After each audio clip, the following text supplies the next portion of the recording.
Voilà, on va étudier le verset 7 de Deutéronome. Donc, dans la Bible du Semeur, ou n'importe quelle version. Nous, on a pris la Bible du Semeur parce que ça parle le français facile.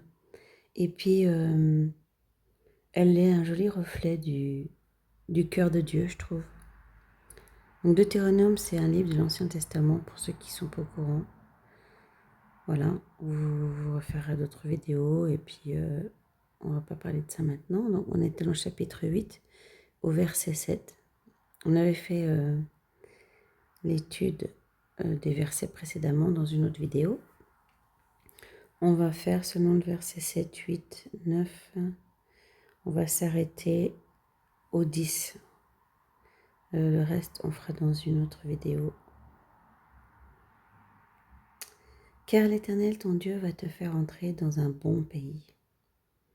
Un pays plein de cours d'eau, de sources et de nappes souterraines qui s'épandent dans la plaine et la montagne.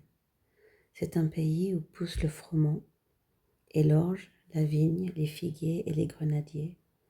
Un pays d'oliviers, d'huile et de miel, où tu ne mangeras pas parcimonieusement. Un pays où tu ne manqueras de rien, dont les roches contiennent du fer et où tu pourras extraire du cuivre des montagnes. Ainsi, tu jouiras de ces biens, tu mangeras à satiété, et tu béniras l'Éternel ton Dieu pour le bon pays qu'il t'aura donné. Je voulais revenir sur le mot « crains-le » avant de passer au verset 7. Sur une vidéo précédente, on s'est arrêté sur « marche, obéis ses commandements et marche dans les chemins prescrits et crains-le ». C'est un gros sujet dans la chrétienté, craindre Dieu. Et si moi, je n'avais pas passé 25 ans à me poser des questions sur la nature de Dieu, quand tu me dis crains-le, je peux te dire que tu me donnais une Kalachnikov et j'abattais le premier qui me disait qu'il fallait que je craigne Dieu, parce que moi, un gars qui vient pour te faire peur, pour te mettre des claques, pour t'enfermer dans une boîte quand tu fais pas ce qu'il dit, j'en ai connu trop des mecs comme ça. Alors fallait pas me parler de ça. Le contexte de crains-le, je suis sûre qu'en allant chercher des concordances et des textes d'origine, on trouverait des choses beaucoup plus riches, mais on ne va pas s'intéresser à ça, parce qu'on essaie de faire des petits enseignements rapides qui permettent un petit peu de débroussailler un grand terrain où il y a beaucoup de choses qui ont poussé. Et quand tu commences à débroussailler un terrain, surtout dans le sud de l'Europe, tu as des ronces. Il n'y a pas une plante qui pique pas les mains. Il n'y a pas une plante dans laquelle tu ne peux pas te foutre dedans et tomber dedans et sans te faire mal. Donc, c'est un gros terrain, plein de broussailles de toutes sortes, riche en plantes, mais avant que ce terrain-là soit complètement bien nettoyé, il faut y aller pas à pas. Mais sache que quand on dit crains-le, ça ne veut pas dire crains-le, ouais, parce qu'il va t'abuser, il va te fouetter, parce que c'est ça qu'on connaît dans le monde actuel. C'est pas de ça qu'on parle. J'ai juste pris le temps de regarder la concordance de ce mot-là pour vous donner une petite piste. Simplement, c'est craindre, mais c'est dans le sens de respect. Respecte-le comme un père doit se respecter. Voilà. Pas parce qu'il va te nécessairement t'anéantir si tu fais pas ce qu'il te dit, mais parce que sa place, elle est en fait sur un trône. Et en même temps qu'il est ton père, cet être principal, l'Éternel, il est père, mais il faut bien que tu saches que quand un prince a affaire à son père, le père du prince, c'est le roi. Et il y a toujours dans un prince cette chose où tu as toujours la fonction. Un roi, il est roi toute sa vie. Un roi, il n'est jamais pas roi. Mais en même temps qu'il est roi, il est père. Tu vois, la position du fils là-dedans, il est toujours obligé de considérer que son père, c'est le roi. Et c'est dans ce contexte-là qu'il faut le comprendre. Et bien sûr que Dieu, ça va être ton père par Christ Jésus. C'est le seul moyen que ce soit ton père. Par le sacrifice d'un homme pour un homme. Mais en même temps, ça reste un roi. C'est un gros sujet. On ne va pas se fatiguer avec ça. On va continuer. Donc le verset 7, en fait, Dieu te fait rentrer dans un super pays. Il y a des cours d'eau, des sources, des nappes phréatiques, des montagnes, des plaines. Et il pousse du froment, de l'orge. Il faut savoir que c'est des céréales, ça ressemble au blé, c'est super bon. On fait du pain, la vigne et les figuiers. Bon, bah là, on fait de la confiture, la vigne. On fait du vin et puis on mange le raisin. Les grenadiers, ben, on fait du jus de grenade et c'est super. L'huile d'olive, on fait de l'huile d'olive. On a du miel pour faire des tartines. Et tu ne mangeras pas parcimonieusement. C'est pas le mot le plus long de la langue française, mais c'est bientôt là. Ouais, le mot le plus long de la langue française, c'est anticonstitutionnellement. On nous disait ça quand j'étais gamine. Parcimonieusement, ça veut dire parcimonie, c'est quand il n'y a pas beaucoup. Il mange avec parcimonie ou bien il a donné parcimonieusement. Il n'a pas donné beaucoup, hein. Mais là, c'est un négatif, tu as vu, où tu ne mangeras pas parcimonieusement. En fait, en gros, il te dit où tu mangeras beaucoup. En tout cas, tu mangeras à ta faim autant que tu veux, à tout moment. C'est ça que ça te dit. Et ce ne sera pas difficile d'en avoir. Un pays où tu ne manqueras de rien. Ah bon, après, ça explique. Pour ceux qui n'ont pas compris, ça tombe bien.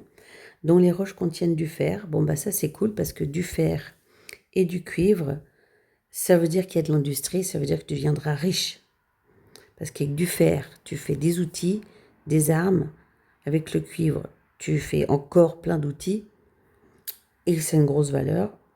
Alors, dans les montagnes, donc, tu feras tout ce que tu voudras. Tu pourras extraire des minéraux. Tu jouiras de ces biens. Tu mangeras à satiété. Satiété, ça veut dire que tu manges jusqu'à ce que tu n'aies plus faim. Et tu béniras l'Éternel, ton Dieu, pour le pays, pour le bon pays. Le bon pays qu'il t'aura donné.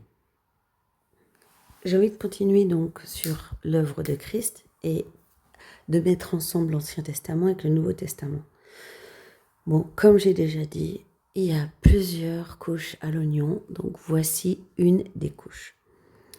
Quand on lit ça, qu'est-ce qu'on se rend compte? Qu'en fait, quand tu rentres dans le monde spirituel de Dieu, tu vas pas seulement profiter de la terre promise qu'il t'a donnée sur terre. Tu vas vraiment rentrer dans un monde spirituel qui te donnera accès à un monde en soi. Et ce monde spirituel, il te donnera accès en parallèle à un monde extraordinaire, naturel. Comme tu vois, c'est un pays. C'est un pays qui a énormément de choses. Tu vas mettre du temps à explorer ce pays. Il y a un pays qui est plein de cours d'eau. Donc, plein de cours d'eau, c'est-à-dire qu'il y en a beaucoup. Il y a des sources et des nappes souterraines. Donc, c'est en surface et dessous. Elles s'épandent dans la plaine et la montagne. Donc, il va falloir aller voir tout ça. Tu vas pouvoir visiter tout ça. Tu vas pouvoir profiter de tout ça. Et en fait, tu vas explorer le pays. En tout cas, ce sera à ta disposition. Tu seras libre de rester dans ta cabane et de ne pas sortir. Tu mourras pas de faim, mais tu as la possibilité d'aller te promener dans cet énorme pays. Et là, tu y découvriras des choses extraordinaires. C'est un pays où tout a l'air de pousser sans faire vraiment d'efforts. Et il y a une variété incroyable. Et il y a des choses en plus qui ont de la valeur. Parce que tout ce qui est marqué là, le froment, l'orge, la vigne, le figuier, le grenadier, l'huile d'olive, le miel, c'est tous des aliments qualitatifs. Il y a du minerai, le minerai, c'est du minerai qualitatif. Et tu jouiras de ces biens. Jouir d'un bien, c'est en profiter pleinement, avec abondance. Il n'y a pas de notion de misère. Il n'y a pas de notion de manque, il n'y a pas de notion de malheur, ce sont des notions de bonheur. Tu mangeras à satiété, mais c'est pas seulement au niveau physique, tu vas pas avoir seulement 40 kilos de plus. Déjà, faut bien savoir que tu mangeras sainement. Ce sera bon pour ta santé, ça donnera ce que tu as besoin à ton corps. Donc tu seras déjà en bonne santé. Mais en plus, ce sera de la nourriture spirituelle. Et comme on a vu précédemment, ce qui est important, c'est le spirituel. Le spirituel nourrit le naturel. Et c'est ça que Dieu te dit. Le monde spirituel et le monde physique ne font qu'une chose. C'est une chose. Et pour pouvoir accéder aux bienfaits du monde naturel, il faut se préoccuper du monde spirituel. Le monde spirituel de Dieu ne fonctionne pas que sur la récompense et la punition. Parce que si tu lis ça au premier degré, tu te dis « Ouais, d'accord. Si je me comporte bien, j'ai mon sugus. Si je me comporte mal, je me prends une tarte dans la figure. » C'est pas de ça qu'on parle. Simplement, le Père t'explique que voici ce qui t'attend quand tu conserveras ces préceptes sur ton cœur. Quand ton cœur aura faim des choses que Dieu désire, tu mangeras à ta guise et tu te rappelleras naturellement de bénir son nom parce que tu sauras que toutes ces choses t'arrivent parce que tu l'as béni et parce que tu es entré dans sa famille et que dans sa famille, on a suivi ses règles. Et ces règles, tu te rendras compte en les appliquant pour ta vie personnelle et celle de tes enfants que ces règles, elles marchent. C'est ça que Dieu a voulu te dire dans cette section.